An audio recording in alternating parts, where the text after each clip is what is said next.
Hi, പുതിയ വീഡിയോയിലേക്ക് സ്വാഗതം. ഈ വീഡിയോ ഹയർച്ചിനെ കുറിച്ച് തന്നെയാണ്. അപ്പോൾ ഇതൊരു ഭീഷണിയാണ്. ഭീഷണി എല്ലാവർക്കും, നമുക്കുള്ള ഭീഷണിയല്ല, ഹയർച്ചിൽ ചേർന്നവർക്കുള്ള ഭീഷണിയാണ്. അപ്പോൾ അവരോടുള്ള ഭീഷണി ഇങ്ങനെയാണ്, ഒരു സ്ത്രീയുടെ ഭീഷണിയാണിത്. ഹയർച്ചിനെതിരെ പ്രവർത്തിക്കുന്ന കുറേ അധികം ആളുകൾ നമുക്ക് ചുറ്റുമുണ്ട് എന്ന് എല്ലാവരും മനസ്സിലാക്കുക. അത് എല്ലാവരും മനസ്സിലാക്കുക. നിങ്ങൾ ചെറിയൊരു ആൾക്കാർ മാത്രമാണ്, ബഹുഭൂരിപക്ഷം ആൾക്കാരും ഈ തട്ടിപ്പിനെതിരെയാണെന്ന് മനസ്സിലാക്കിയാൽ നിങ്ങൾക്ക് നല്ലത്. നമ്മുടെ ഗ്രൂപ്പ് ഇൻഫോ 1, 2, 3 എന്നീ ഗ്രൂപ്പുകളിൽ കടന്നു കയറുകയും ആ ഗ്രൂപ്പുകളിലും ഹൈറച്ചിന്റെ കൂടെ കട്ടക്ക് നിൽക്കുന്നവരുടെ മറ്റു ഗ്രൂപ്പുകളിലും കയറി നമ്മുടെ കൂടെയുള്ള ആളുകളെ ഹൈറച്ച് തിരിച്ചു വന്നില്ലെങ്കിൽ എന്ത് ചെയ്യണം, ഹൈറച്ചിന് വേണ്ടി എന്ത് ചെയ്യണം എന്ന് ചോദിച്ചുകൊണ്ട്, വന്നിച്ചില്ലെങ്കിൽ എന്ത് ചെയ്യണം, ഹൈറച്ചിന് വേണ്ടി എന്ത് ചെയ്യണം എന്ന് ചോദിച്ചുകൊണ്ട് ഒരു പോസിറ്റീവ് ഗ്രൂപ്പ്, ഹൈറച്ച് തട്ടിപ്പ് എന്നീ പേരുകളിൽ ഗ്രൂപ്പ് ക്രിയേറ്റ് ചെയ്യുകയും ആ ഗ്രൂപ്പിലേക്ക് ആഡ് ചെയ്യുന്നതായി ശ്രദ്ധയിൽപ്പെട്ടിട്ടുണ്ട്. ഒരു ശ്രദ്ധയിൽപ്പെട്ടിട്ടുണ്ട്. ഇങ്ങനെ 2-3 ഗ്രൂപ്പുകൾ പ്രവർത്തിക്കുന്നുണ്ട്. ആ ജെന്യുവിൻ ഗ്രൂപ്പ് അവരെ ഒഴിവാക്കിയോ? ആ ഗ്രൂപ്പുകളിലേക്ക് ശ്രദ്ധയിൽപ്പെട്ടിട്ടുണ്ട്. ഇത് ഹൈറിച്ചിനോ ഒപ്പം നിൽക്കുന്നതോ ലീഡേഴ്സിന് ക്രിയേറ്റ് ചെയ്തോ അല്ല. അത് ഉറപ്പല്ലേ? അതൊക്കെ പൂട്ടിയ ഗ്രൂപ്പ്, അഡ്മിൻ ഓൺലി ഗ്രൂപ്പുകളല്ലേ. ഇത് അഡ്മിൻ ഓൺലി അല്ലല്ലോ. അപ്പൊ അതിൽ നിന്ന് തന്നെ നമുക്ക് മനസ്സിലാവും ഇത് പറ്റിച്ച കോടിക്കണക്കിന് ഉണ്ടാക്കിയ ലീഡർമാരുണ്ടാക്കിയതല്ല, പറ്റിക്കപ്പെട്ടവരുണ്ടാക്കിയ ഗ്രൂപ്പാണെന്ന് നമുക്ക് പകൽ പോലെ എപ്പെങ്കിലും വറ്റുമ്പളം കുടിച്ചാൽ മതി. ചോറ് തന്നെ എല്ലാ ദിവസവും വഹിക്കണമെന്നില്ല. ചോറ് വഹിക്കുന്ന ബുദ്ധി എന്നൊക്കെ നമ്മൾ പറയുന്ന പോലെ എപ്പെങ്കിലും ഒരു വറ്റുമ്പളം കുടിച്ചാൽ തന്നെ അതിനുള്ള ബുദ്ധി ഉണ്ടാവും. ഇത് മനസ്സിലാക്കാനുള്ളത്.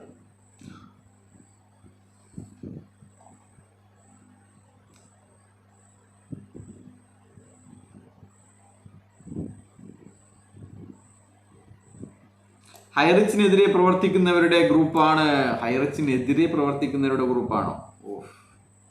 അത് ശരി. എന്നിട്ട് ഇവരുടെ പൈസ നേടിയെടുക്കാൻ വേണ്ടിയിട്ട് തന്നെയല്ലേ അവർ പ്രവർത്തിക്കുന്നത്. അല്ലാതെ നിങ്ങൾ ഈ പൂട്ടിയ കമ്പനി പൈസ തരൂല എന്ന് അവർക്ക് മനസ്സിലായിട്ടുണ്ട്. അതുകൊണ്ടാണ് ആ ഗ്രൂപ്പിൽ നിന്ന് ലെഫ്റ്റ് അടിക്കുകയും ചെയ്യുക. അതെ, അത് ലീഡർമാരുടെ ഗ്രൂപ്പല്ല എന്നും മറ്റ് ആൾക്കാരുടെ ഗ്രൂപ്പാണെന്നും അതുകൊണ്ട് ലെഫ്റ്റ് അടിക്കുകയും ചെയ്യുക. അല്ലാത്തവരെ ഈ ഗ്രൂപ്പുകളിൽ നിന്ന് റിമൂവ് ചെയ്യുക. അഡ്മിൻ ഓൺലി ആക്കിയ ഗ്രൂപ്പിൽ നിന്ന് റിമൂവ് ആക്കുമ്പോഴും നിങ്ങളൊക്കെ കിട്ടുന്നതിന് മുമ്പിലേ നമുക്ക് അല്ലെങ്കിൽ മറ്റുള്ളവർക്ക് വിവരങ്ങൾ കിട്ടുന്നുണ്ട്.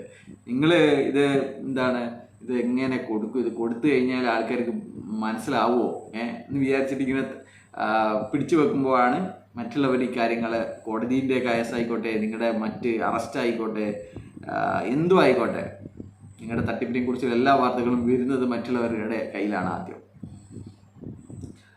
അല്ലാത്തവരെ ഗ്രൂപ്പിൽ നിന്ന് റിമൂവ് ചെയ്യുമെന്നാണ്. തകർക്കാൻ നിൽക്കുന്നവരുടെ കൂടെ നിൽക്കാൻ താല്പര്യമുള്ളവർക്ക് അതിൽ ജോയിൻ ചെയ്യാം. അതെ, ഇനി എന്താണ് തകരാനുള്ളത്? ഇന്ന് ശ്രീനാഥ് പ്രതാപൻ തന്നെ പറഞ്ഞാണ്, നിങ്ങളൊക്കെ പൂട്ടിക്കെട്ടിയില്ലേ. ഇങ്ങനെയൊക്കെ പറയാവോ? ഒരു CEO വന്നിട്ട് പറയാണ്, നിങ്ങളെല്ലാവരും കൂടി നമ്മുടെ കമ്പനീനെ പൂട്ടിക്കെട്ടിയില്ലേ എന്ന്. പൂട്ടിച്ചില്ല, നിങ്ങൾക്ക് പൂട്ടിക്കാൻ പറ്റൂല എന്ന് പറഞ്ഞ് നടക്കുമ്പോഴാണ് മറ്റുള്ളവരൊക്കെ കുണവറും കൊട്ടേഷൻ കടയറിനും ഒക്കെ ഇങ്ങനെ പൂട്ടിക്കാൻ പറ്റൂല എന്ന് പറഞ്ഞ് നടക്കുമ്പോഴാണ് ശ്രീന തന്നെ വന്നിട്ട് പറയാ, നിങ്ങളെല്ലാവരും കൂടിയല്ലേ പൂട്ടിക്കെട്ടിച്ചതെന്ന്.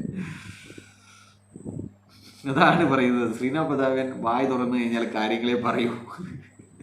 ചില കാര്യങ്ങളൊക്കെ വെട്ടി തുറന്ന് പറഞ്ഞേക്കളെ. താല്പര്യമുള്ളവർക്ക് അതിൽ ജോയിൻ ചെയ്യാം. അല്ലാത്ത ആളുകൾ ആ ഗ്രൂപ്പിൽ നിന്ന് ലെഫ്റ്റ് അടിക്കുകയും ഹൈറച്ചിനെതിരെ വരുന്ന എല്ലാ ബുദ്ധിമുട്ടുകളും തരണം ചെയ്തുകൊണ്ട് തിരിച്ചു വരാൻ വേണ്ടി നമ്മുടെ ലീഡേഴ്സിനും കമ്പനിയും പ്രവർത്തിക്കുന്നു. അതെ, എല്ലാ ബുദ്ധിമുട്ടുകളും തരണം ചെയ്തുകൊണ്ട്. ഇവര് ആരെങ്കിലും ബാക്കിയുണ്ടോ മറ്റ് കമ്പനികളിൽ ചേക്കേറാൻ വേണ്ടിയിട്ട്? ഹൈറച്ചിന് വേണ്ടി ഘോര ബാധിച്ച ആൾക്കാർ പോലും മറ്റ് കമ്പനികളിൽ ചേരുകയും അവർക്ക് വാച്ച് കിട്ടി, ചായപ്പൊടി കിട്ടി എന്നൊക്കെ പറഞ്ഞിട്ട് പോസ്റ്റർ ഇടുകയും ചില ആൾക്കാരൊക്കെ ക്ലാസ് എടുക്കാൻ പോകുന്നു. എന്തൊക്കെയാണ് ഇവർക്കൊക്കെ സമ്മതിക്കണം അല്ലേ? ഇത്രയും മറ്റുള്ളവരോടൊക്കെ തിരിച്ചു വരും എന്ന് പറഞ്ഞിട്ട് ഇവരങ്ങ് ഓടുക, പറ്റിക്കുക. ഇവരൊക്കെ കോടിക്കണക്കിന് രൂപ ഉണ്ടാക്കി, ഇനി മതിയിലേ ഇനി അതൊന്നും. അപ്പൊ അതേപോലെ അല്ലല്ലോ മറ്റുള്ളവരുടെ കാര്യം. ഹൈറച്ച് തിരിച്ചു വന്നേ മതിയാകൂ. അതാണ് നമ്മുടെ ആവശ്യമെന്ന് മനസ്സിലാക്കുക. വന്നേ മതിയാകൂ, അത് നമുക്കറിയാം. നിങ്ങൾക്ക് വന്നേ മതിയാകൂ. എന്നിട്ടില്ലെങ്കിൽ ഇത് പെർമനന്റ് അറ്റാച്ച്മെന്റ് കഴിഞ്ഞാൽ നീ ഇതിൽ നിന്ന് ഒരു ഉറുപ്പ്യ അധികം ഉണ്ടാക്കിയാൽ ആ ₹1 തിരിച്ചടക്കാൻ വേണ്ടിയിട്ടുള്ള വിധി വരും. അത് ഉറപ്പാണ്. അതാണ് buds act, banning of unregulated deposit scheme. അതിലെ സെക്ഷൻ 18 എടുത്ത് വായിച്ചു കഴിഞ്ഞാൽ മനസ്സിലാവും. ഇതിൽ നിന്ന് ലാഭമുണ്ടാക്കിയവരുടെ എല്ലാം സ്വത്തുക്കൾ തിരിച്ചു പിടിക്കണമെന്നാണ് സെക്ഷൻ 18 പറയുന്നത്. ആക്ടിലെ സെക്ഷൻ 18 പറയുന്നത് അതാണ്. ഒന്ന് വായിച്ചു നോക്ക്. അതുകൊണ്ടാണ് ബഡ്സ് നിന്ന് ഒഴിവാകാൻ വേണ്ടിയിട്ട് ഇങ്ങനെ പെടാപ്പാട് പെടുന്നത്.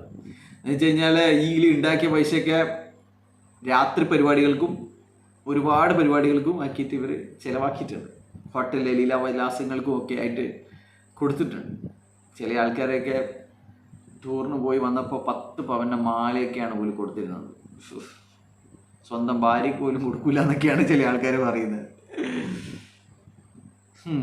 അതിനൊക്കെ ഒരു ഭാഗ്യം വേണം. ഇത് പറഞ്ഞിട്ടെന്നാ വേണ്ടത്. ശരി, ബൈ.